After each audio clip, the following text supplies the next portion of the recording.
Buenas tardes. Dice que gracias por la invitación y para mí es un honor estar aquí.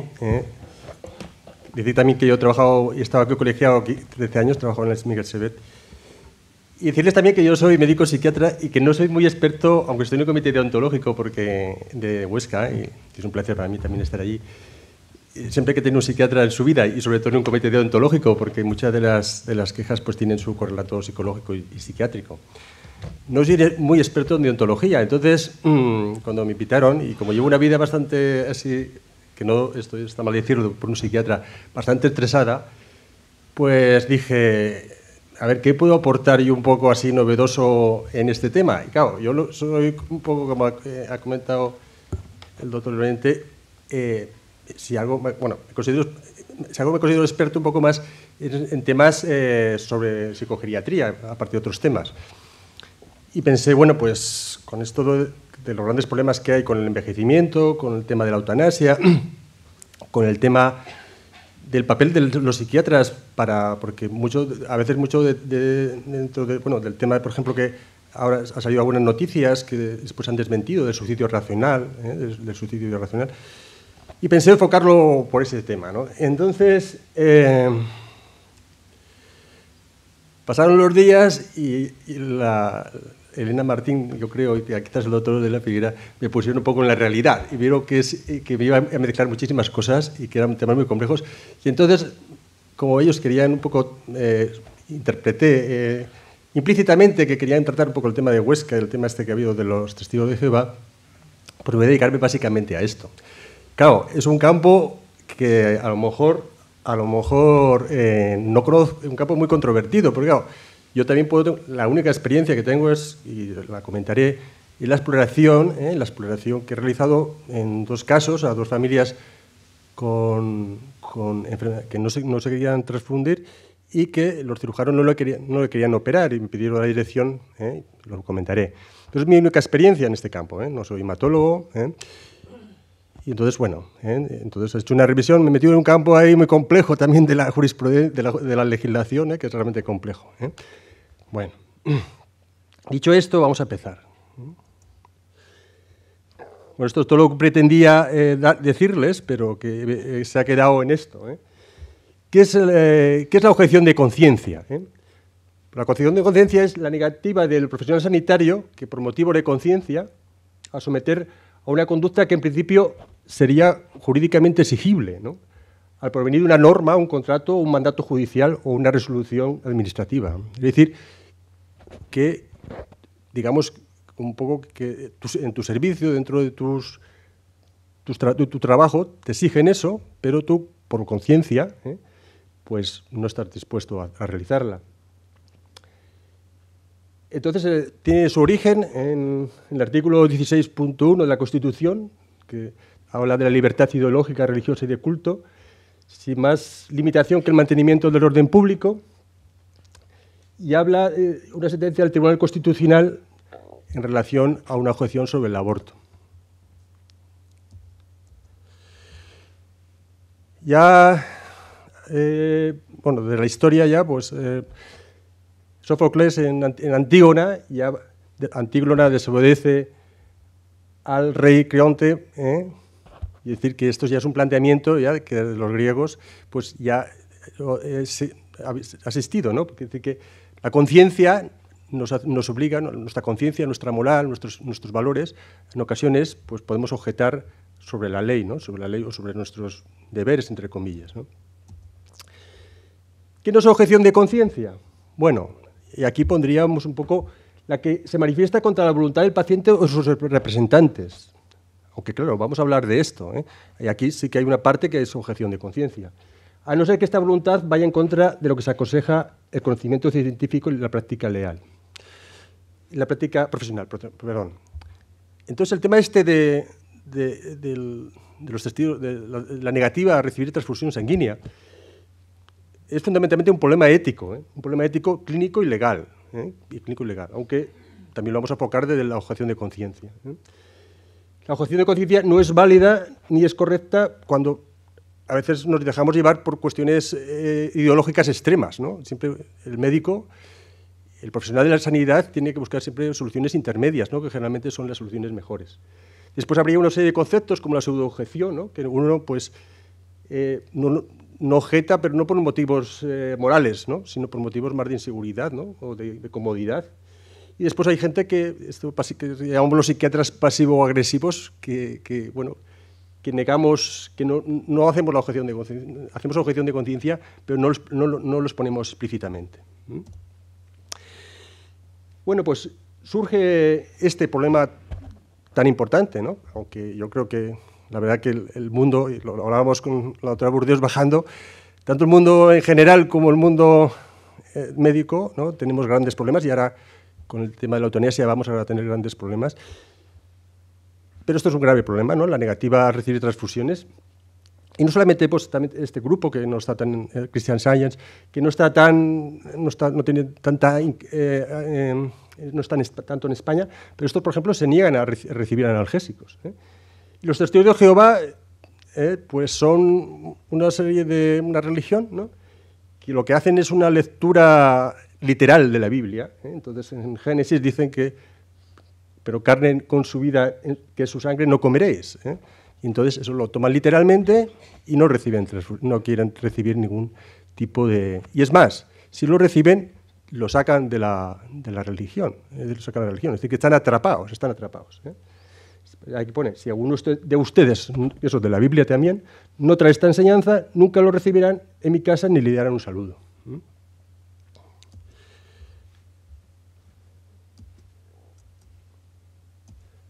Bueno, esto ha evolucionado un poco, y bueno, como tampoco quiero, por eso tampoco quiero, y sí que parece que algunos, pues bueno, van aceptando, ¿no? Y se va evolucionando, y como todo, pues hay gente muy fanática y gente más, y algunos aceptarían otros factores de coagulación, incluso sustitutos sanguíneos con hemoglobinas.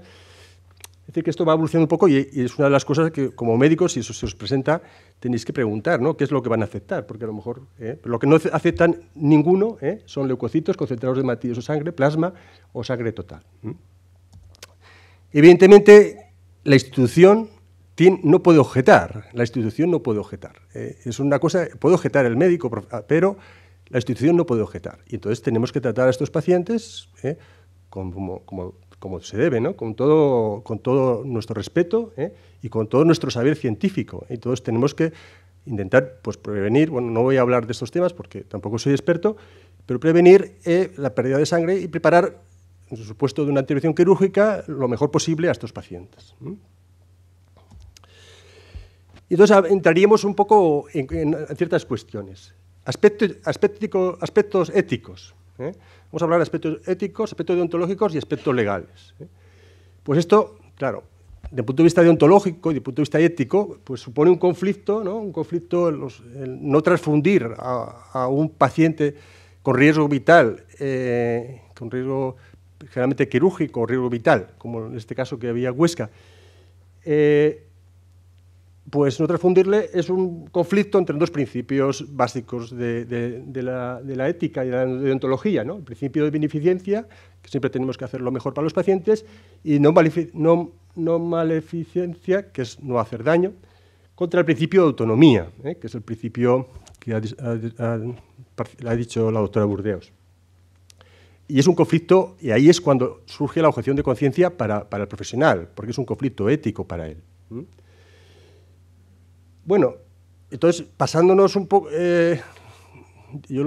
realmente, si tú el principio de la autonomía, si tú aplicas el principio de la autonomía, pues, claro, no solamente tienes que respetar la esfera física, ¿no? Es decir, que eso también tiene un término, es decir, respetar la preservación del cuerpo del paciente si él no quiere que lo toques, sino también el aspecto moral.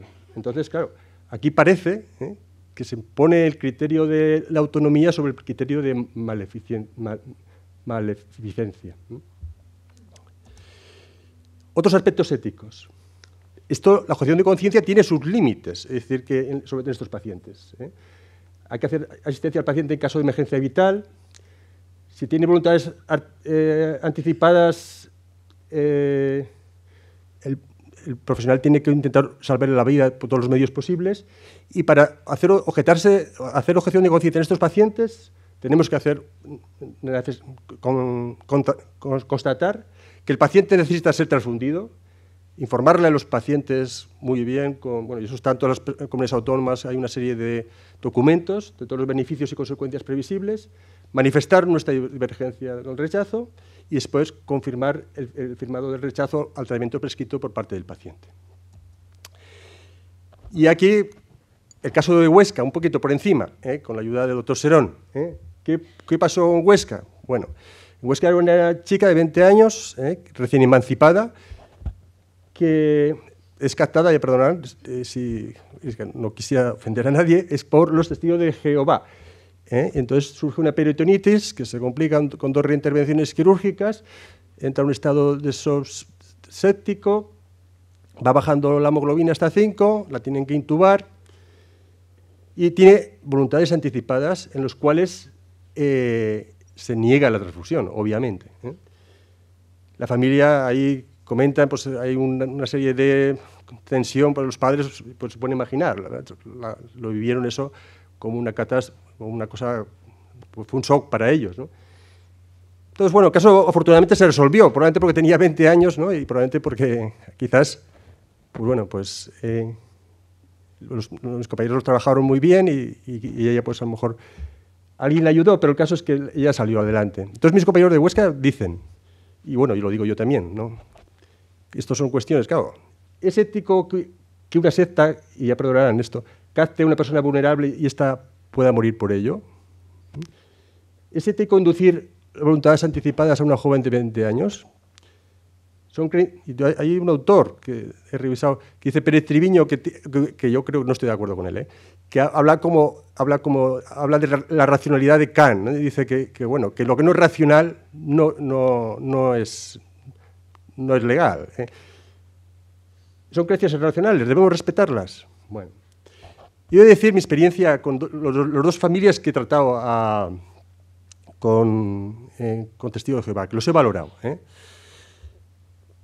Mi experiencia es que son 2 personas, yo he valorado 2 personas que las dos eran 2 pacientes con 2 tumores gastrointestinales, con mucha pérdida sanguínea, que se negaban a ser transfundidos y que los cirujanos querían transfundirlos para tener más posibilidades de salvarles la vida.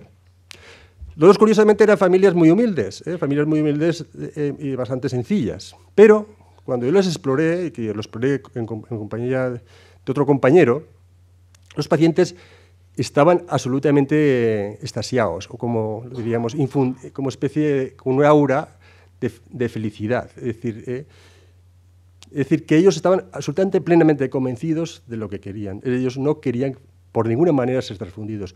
Ellos preferían antes morir que ser transfundidos. Era así, mi experiencia con ellos. Vi que ellos por eso no estoy de acuerdo con lo que dice Pérez Triviño, era una idea irracional desde el punto de vista cognitivo, pero desde el punto de vista emocional era una idea irrebatible. Y es más, yo procuré ser muy respetuoso, y lo procuro ser con todos los pacientes, pero en este caso más, y ellos lo agradecieron porque se habían sentido un poco, pues, eso, que no se había respetado un poco sus derechos, ¿no?, con esta negativa a operarse. Al final, desgraciadamente, tardaron unos días en operarse, por estas cosas que pasan, y estaban tan malos los 2 pacientes que desgraciadamente fallecieron.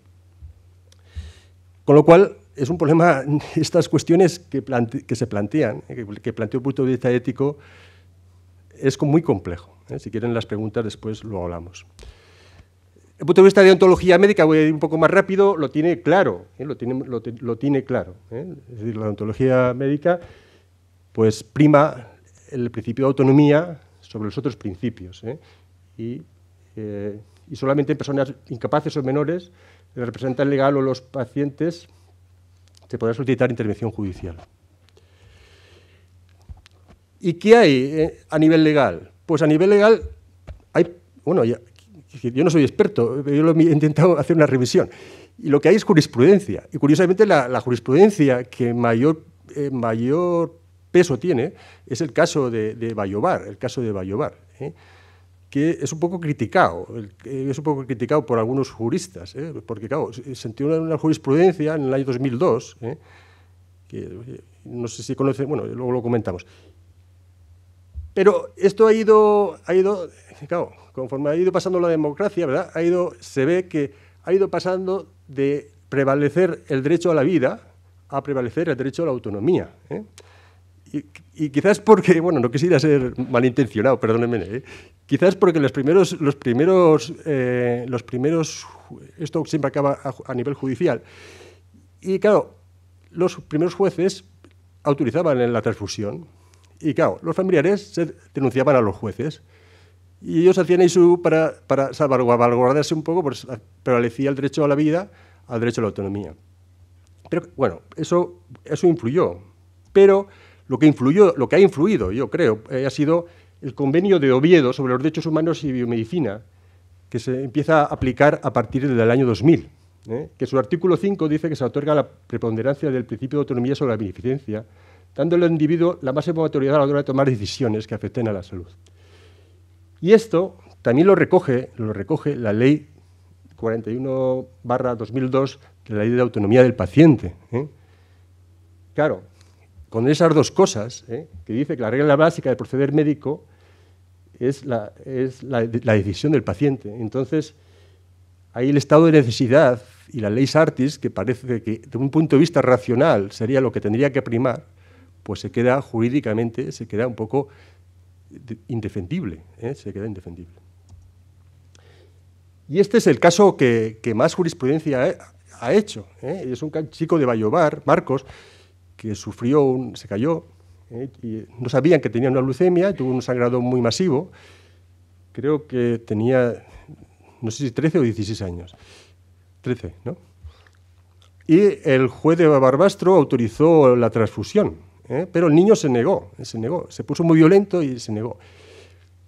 Y el caso es que los médicos del Arnau de Villanova vieron que la cosa se complicaba y no lo transfundieron y le dieron el alta. El caso que fueron de un hospital a otro, y al final el chico murió en el hospital de Barbastro, creo.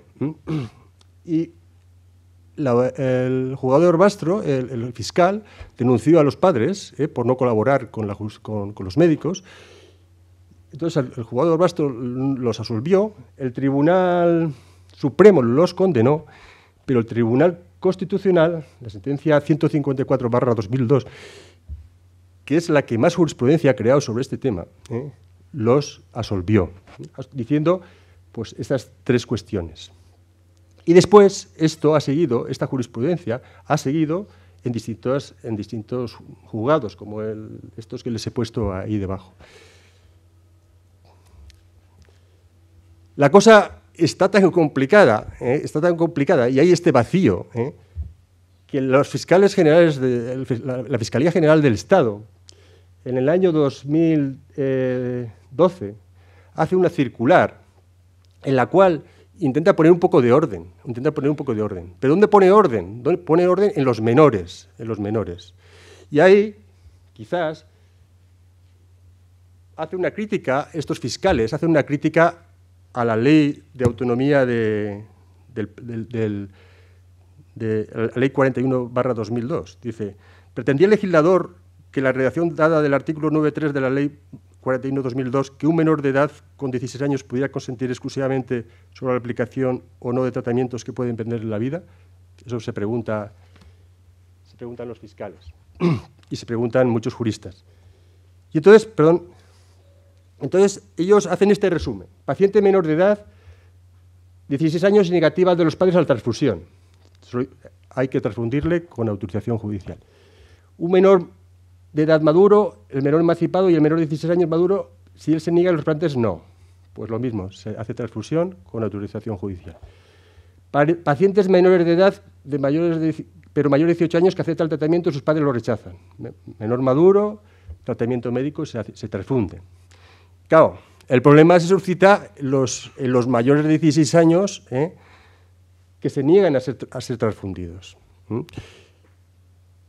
Ahí, en teoría, el tratamiento es igual que al adulto, pero sí que hay una serie de legislaciones Legislaciones que hablan de la protección del menor, que esto no sabía, lo que ha dicho Rosa, que la doctora Burdeos, que en principio las voluntades anticipadas solamente se hicieron para mayores de 18 años, y otra serie de leyes, algunas de ellas de rango autonómico, que intentan que en estos casos, de entre 16 y 18 años, el juez o el fiscal autorice la transfusión. Pero ahí es un campo un poco, y quizás haya alguien que sepa más que yo, un poco resbaladizo. En principio hay que tratarlo como un mayor. A los incapaces que sean o no menores, pues bueno, igual que a los menores de 16 años, y también a los incapaces, aunque tengan una incapacidad, bien sea legal o bien sea jurídica o bien sea intelectual, pues el médico tiene la obligación, pues según la ley 26/2001, de informarle también, aunque sea incapaz, con todo el detenimiento.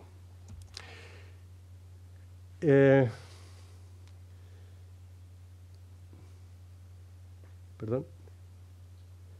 Aspectos generales. Bueno, pues los aspectos generales de esta circular de los fiscales lo que hace es que hace una defensa, que también es un poco contradictorio, una defensa del menor en estos casos. Claro, y es contradictorio, porque ¿por qué defender al menor y no defender al adulto? O defender al entre los 18 y 16 años. Y entonces hay algunas leyes ya, pues, como de Madrid o de Aragón, que dicen que en todo caso primará el derecho del menor, de la vida del menor, ante otro tipo de decisiones.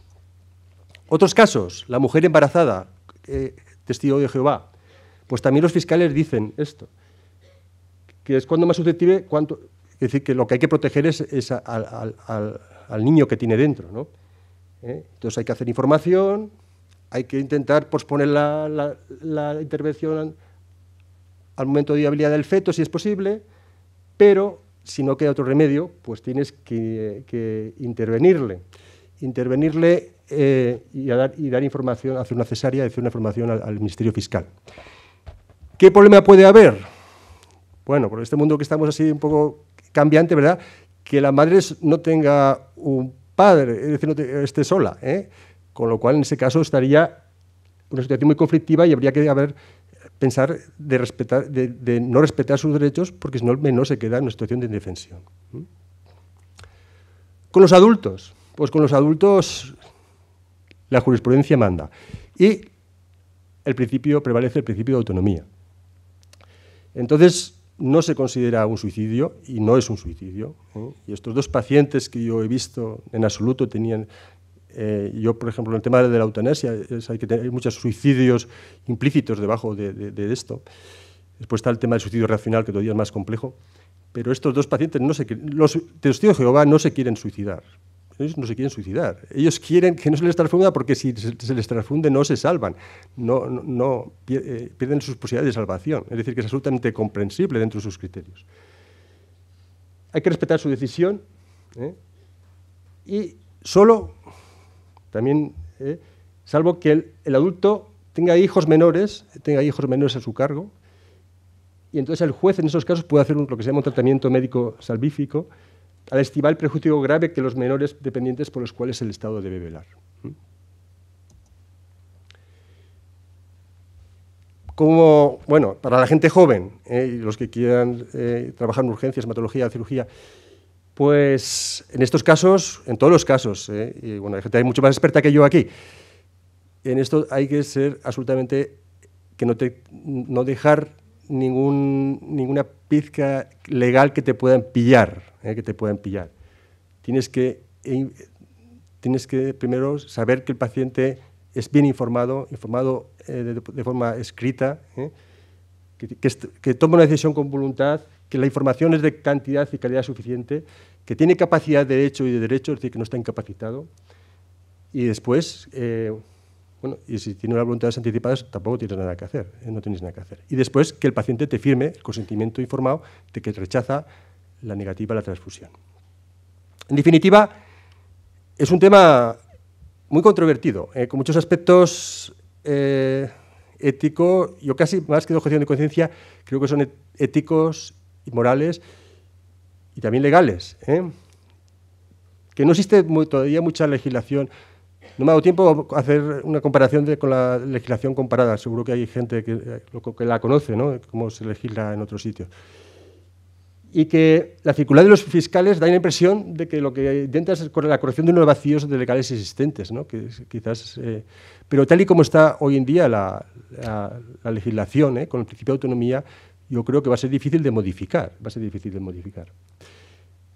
Porque es un grave conflicto ético y científico, pero claro, son sostenidas por unas ideas que, claro, como psiquiatras me van a pedir qué tipo de ideas son. Pues son ideas sobrevaloradas, pero las ideas sobrevaloradas delirantes no se diferencian que las ideas sobrevaloradas tienen una base racional, ¿no? Que son de alguna manera creíbles.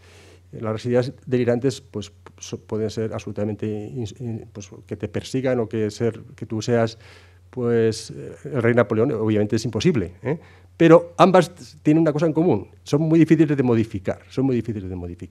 Muchas gracias por su atención.